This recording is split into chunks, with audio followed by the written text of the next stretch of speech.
His first flight, Liam O'Flaherty. The young seagull was alone on his ledge. His two brothers and sister had flown away the day before. He had been afraid to fly with them. Somehow, when he had taken a little run forward to the brink of the ledge and attempted to flap his wings, he became afraid. The great expanse of sea stretched down beneath, and it was such a long way down, miles down, he felt certain that his wings would never support him. So he bent his head and ran away back to the little hole under the ledge where he slept at night.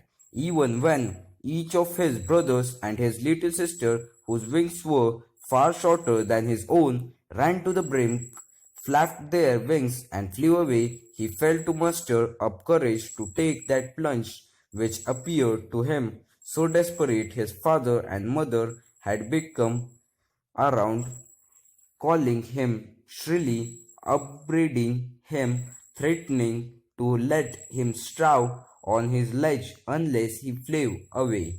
But for the life of him he could not move. That was 24 hours ago. Since then, nobody had come near him. The day before, all day long, he had watched his parents flying about with his brothers and sister, perfecting them in the art of flight, teaching them how to skim the waves and how to dive for fish. He had in fact seen his older brother catch his first herring and devour it standing on a rock while his parents circled around raising a proud cackle. And all the morning the whole family had walked about on the big plateau midway down the opposite cliff, taunting him with his cowardice. The sun was now ascending the sky, blazing on his ledge that faced the south. He felt the heat because he had not eaten since the previous nightfall. He stepped slowly out to the brink of the ledge and standing on one leg with the other leg hidden under his wing, he closed one eye, then the other, and pretended to be falling asleep. Still they took no notice of him. He saw his two sisters, brothers, and his sister lying on the plateau, dozing with their heads sunk into their necks. His father was preening the feathers on his white back. Only his mother was looking at him. She was standing on a little high hump on the plateau, her white breast thrust forward. Now and again she tore at a piece of fish that lay at her feet, and then scraped each side of her beak on the rock. The sight of the food maddened him. How he loved to tear food that way, scraping his beak now and again to wet it. Gaga, Gaga, he cried, begging her to bring him some food. Guacol aha, she screamed back derisively.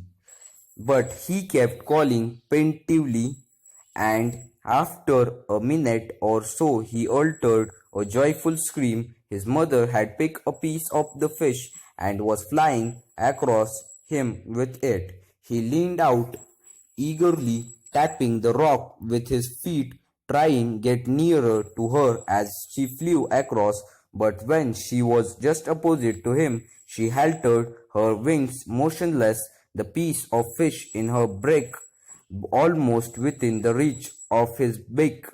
He waited a moment in surprise, wondering why she did not come nearer, and then, maddened by hunger, he dived at the fish. With a loud scream, he fell outwards and downwards into space. Then a monstrous terror seized him and his heart stood still. He could hear nothing, but it only lasted a minute.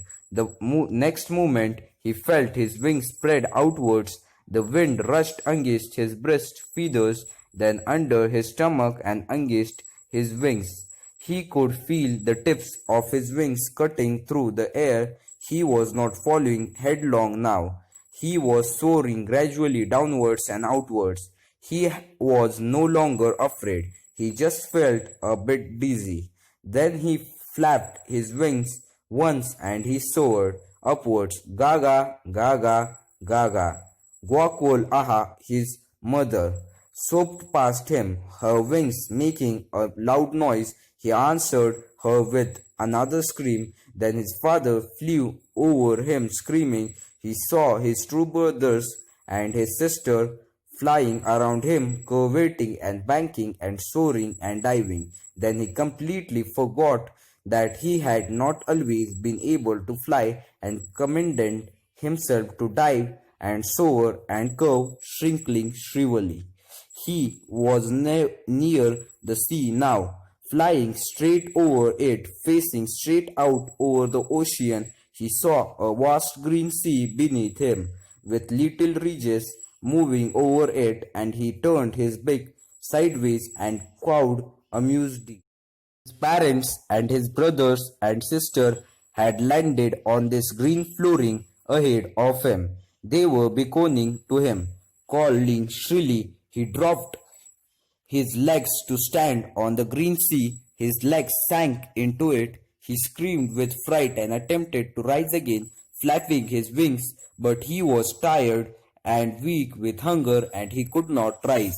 Exhausted by the strange exercise, his feet sank into the green sea and then his belly touched it and he sank no farther. He was floating on it, and around him his family was screaming, praising him, and their beaks were offering him scraps of dogfish.